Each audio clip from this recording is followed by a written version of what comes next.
Na izid volitev naj bi poleg manjših strank, športnih uspehov in promilov vplivale tudi stvari, na katere nimamo popolnoma nobenega vpliva, denimo vreme in volilna udeležba. Neodločeni. Teh je takoj za tistimi, ki bi svoj glas namenili stranki SDS največ. In to so tudi tisti volivci, ki jih je najtežje privabiti na volišča. To je čisto odvisno od neke dnevne situacije, ne? Ali tisti dan, recimo, ali si je sonce ali pada dež, ne? Lahko iz zadnjih trenutek nekaj sproži, neki večji dogodek, na katerega ki se tudi njih dotika, se čustveno na to odzovejo in potem grejo mogoče v večji meri na volitve kot sicer. Kako se zdaj na podlagi teh podatkov odločim, na koga naj stavim? Če je vreme sončno, grejo neodločeni volilci rajši v Portorož kot na volitve. Če je dež, pa se jim sploh ne ljubijo doma. Analitik v posnetku je rekel, da je lahko posredi tudi kak večji dogodek. In kaj je zdaj ta večji dogodek?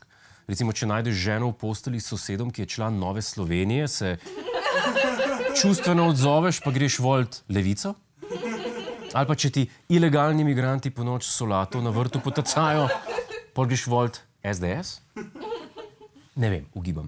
Je pa veliki predvolilni met uspel Aleksandri Pivec in njeni stranki Naša dežela.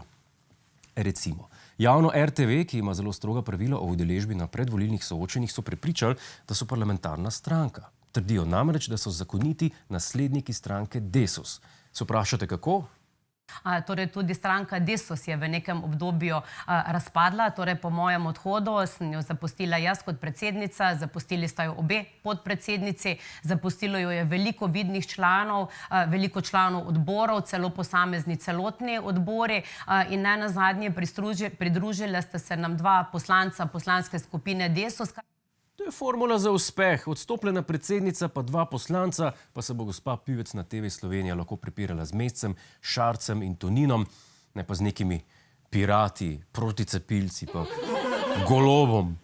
Manj vesel kot Aleksandra Pivec je trenutni predsednik stranke upokojencev. Kaj že? Na koncu jezika ga imam. Kot tale, no, tale. Mi ne bomo pustili, da nam nekdo krni ugled stranke. 30 let je stranka stara. Mi bomo povzeli vse pravna sredstva, da to onemogočimo.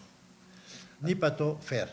Prvič od poslancev, ki so nosili ime Desusa, drugič pa od bivše predsednice. In mislim, da je to zlorabo, da ne rečem po domače, da je to perverzija prve klase, ki jo ta Slovenija v parlamentarnih volitvah še ni doživela.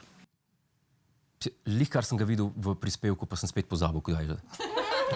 Jezo predsednika Desusa seveda razumem. Že to, da ti pobegne pol članov in vsi poslanci, ni najbolj spodbudno.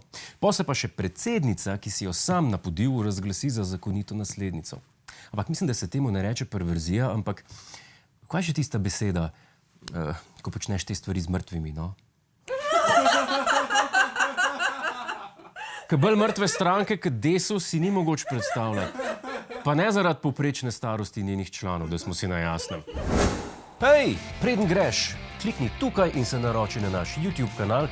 Imamo pa tudi TikTok, Instagram in Facebook, tako da le urno.